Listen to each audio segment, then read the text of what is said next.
Nekez, ulertu daiteke Orioren emakumezkoen traineruak izan duen bilakaera abantari honen ekarpenari erreparatu gabe.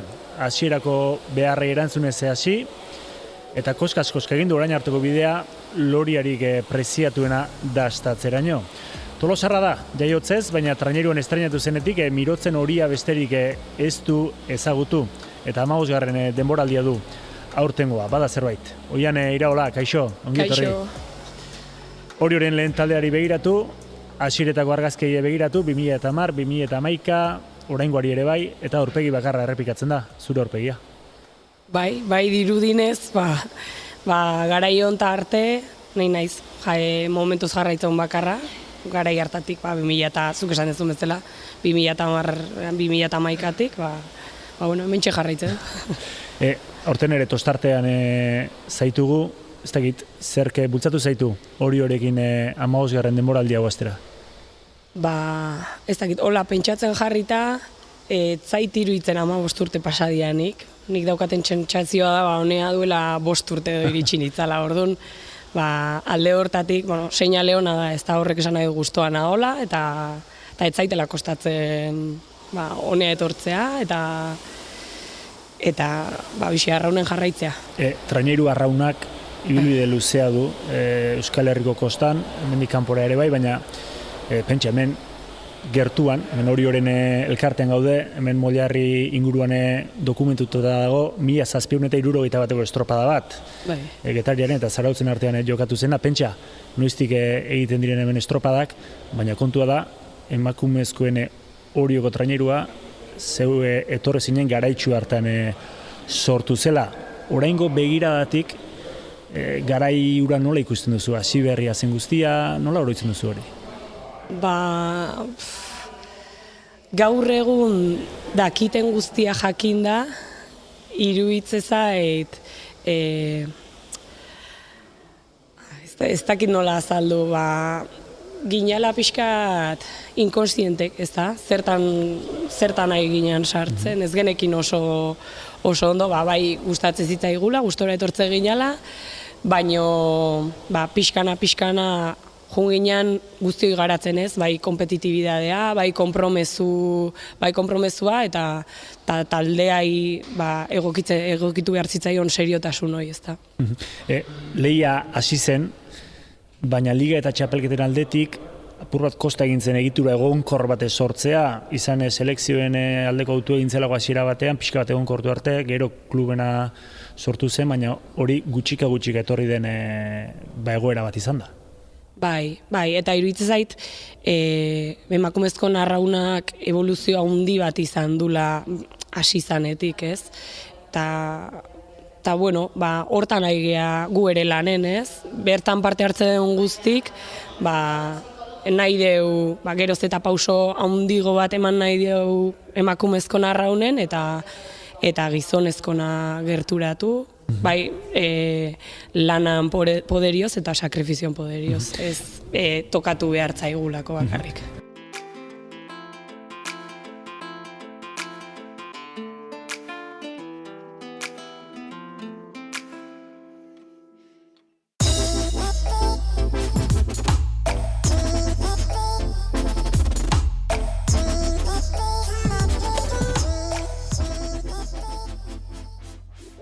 Hasirai helduz, garai hartako Orioren osaera, Orioko traineruaren osaera nahiko agerikoa zen, alde batetik, Beñola arraunean aritutako emakume helduxiagoak ez zeuden, bestetik kasika siberriak zineten orduko gaztetxo batzuk.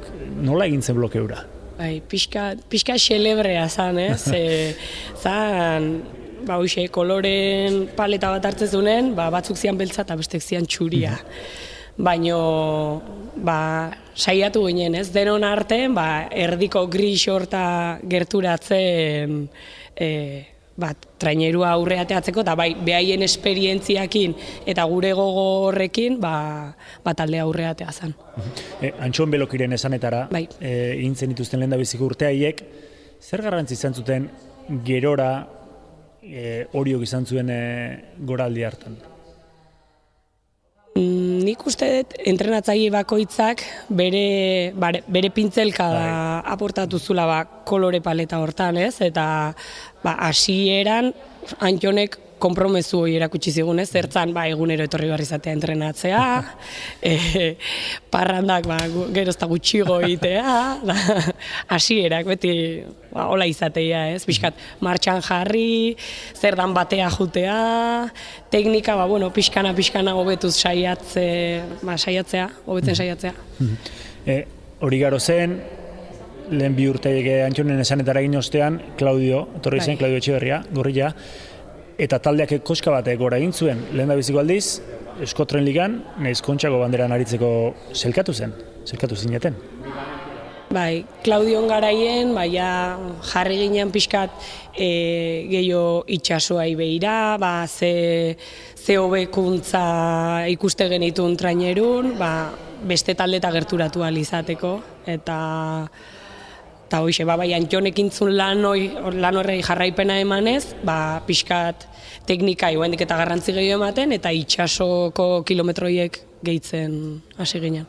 Arlo pertsonalean ere, zure parte hartzeak gora egin zuen garai hartan, Claudio lehen esanetara, ez dakitzuk ere jauzi bat egin zenuen, taldeak bezalaxe? Nik uste ere azkenen zenbat eta estropada gehiago jokatu, konfiantza irabazten zoaz, lan hortan ere gehiago sinisten dezu, eta orduan zure taldeakiko zure aportazioa ere geroz eta hobeagoa izatea. Mirotzen ibilbidea, ezin da ulertu agian, Belokiren eta Claudioren, gorriaren hasierako bultzada edo ekarpen hura gabe, baina Xanti Zabaletaren etorreraren ostean egin zenuten benetako talde irabazle izateko jauzi hori, ez da? Xantikin oso urte hasieran pixkat gogorrak izan zian, baino gero lan guzti horren frutuk jaso genitun. Azkenen 10 urten ondoren Euskotren Ligako lehenengo bandera irabaztea lortu genuen beakin batea, eta bea etorri zan lehenengo egunetik, hoxe esan zigun gure uneko eguna jartze bali magenun bertan, ez bali magenun irabazten gutxinez, gertu ibiliko ginala, ez? Eta momentu hortan trainerun ginen guztion ametsa oizan, gora behida jarri eta amestea. Bilakaera horri erreparatuta, Xanti aipatu dugu, Xanti Zabaleta, haren eskutik ailegatu ziren Orioren lehen garaipen sonatuak. Euskotren Liga irabazi zenuten, Kontxako bandera ere 2019an biak lehen da biziko aldiz, eta 2020an ere kasi estropada guztiak irabazita, bi txapelketa nagusi horietan gailentzea lortu zenuten. 10 urte lehenago hasi zenuten bideo horretan ginga jartzea izan zen, bideo horretan goia jotzea izan zen, 2 urte horietan gertatu zena.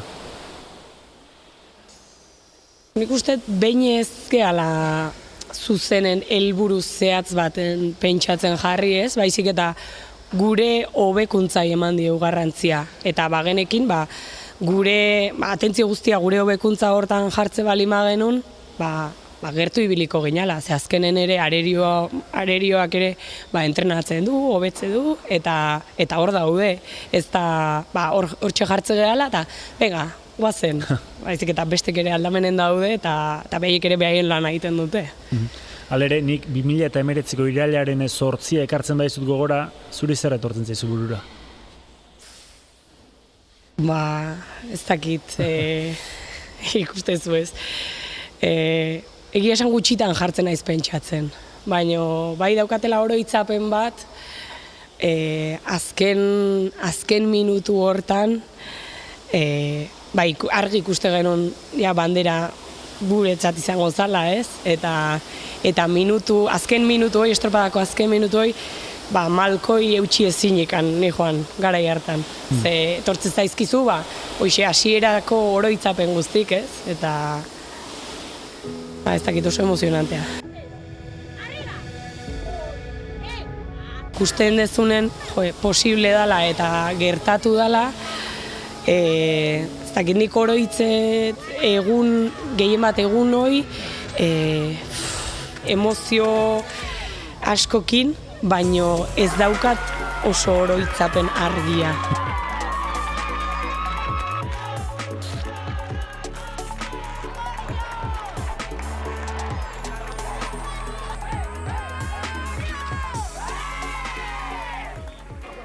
Bi urte horietan Kontxa irabazi zenuten, urrengoan ez, 21ean ez, baina 22an berriz ere, proiektu berri batekin, esango dugu, berriz ere irabaztea lortu zenuten, ze 2022ra, beste, ez dakit, kanpotik begiratu bintzat, beste filosofia batekin edo izar asko ontzian, jende kontrastatu asko, eduki zenuten urte hartan traineruan, beste erabateko proiektu bat izan zen Patxi Frantzesen esanetara abiatutako ura? Alde batetik bai eta bestetik ez. Azkenen trainerun ziklo berri bat bai izan zala, oizo nabarmena izan zan, ze, baja desente izan genitun, baina gero kanpotik etorri zianak ere oso fitxaketa onak izan zian, eta Patxik ere, bere pintzelkada eman zion, beste entrenatzaiek bestela, eta bakoitzak bere nortasuna du, ez? Orduan, arraunketa pixkat aldatu zen, baina azkenen taldeak zeukan izakera mantentzen jarraitzen zen. Eta orduan ere, irabazi egin zenuten urte hartan ere, sangabe doa. Ezerezetik hasi zineten, horion emakumezkoen arraunan, ezerezetik ez. Ze bateleetan eta trainerietan eta ibilbide luzea zuen ordurako txalupa horiek bai herriotan eta bai itxasuan, baina emakumezkoen etostako arraunaren olimpora eraman egin duzu horio. Eta tartean, zeu, ez dakit horrek, ze esan nahi duen zuretzat. Ez dakit, nik beti esan izan dut, ez? Nik bakarrik enuke hau lortuko. Eta guzti hau lortu dut ere, inguru neukieten jendeagatik, eta bai uretan, eta bai lehorren egondan jende guzti horrengatik. Ze, hoxe, ni bakarrik jarriko banitzake trainerun, enuke ezer lortuko, normala bezala, talde kirola da, orduan ere, iruditzen zait ez dela azkenen meritu individual bat, baizik eta taldekide guztiona, ez? Halere, atzera begiratuta zer nolako bilakaera ikusi diozu hori eta oro har, emakumezkoen arraunari ezagutu duzu, emakumezkoen arraunari izan duen bilakaera, traineruetan mintzat, hasieratik gaur daño. Bai, nik ikusten detena da konpromestu maila hori asko handitu dela, taldean nortasuna geroz eta indartsugoa dela, ez? Eta atzetik datozenak azkenen guri erreferentetzat hartze gaituzte. Agian garai baten ez ginanak.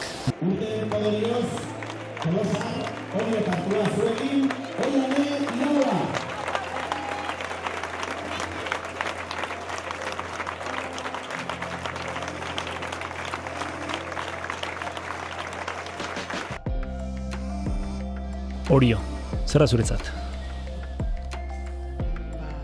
Nei ez dakit, etorri nitzanen beti esan dut, pixkat esan dizuten bezala inkonstiente nitzan, noan etorren.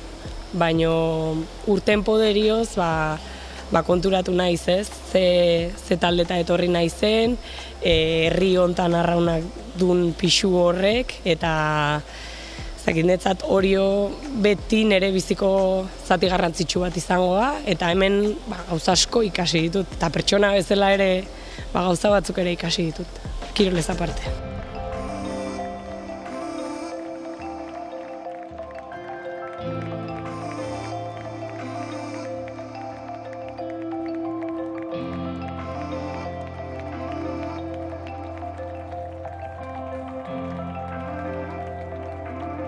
Esperientziaren talaiatik begira jarrita, ze horretarako tartea baduzu, horretarako ikusteko ahalmena baduzu, nola ikusten duzu etorkizuna? Asko hitz egiten da arrobiaz, nola dago arraunaren osasuna?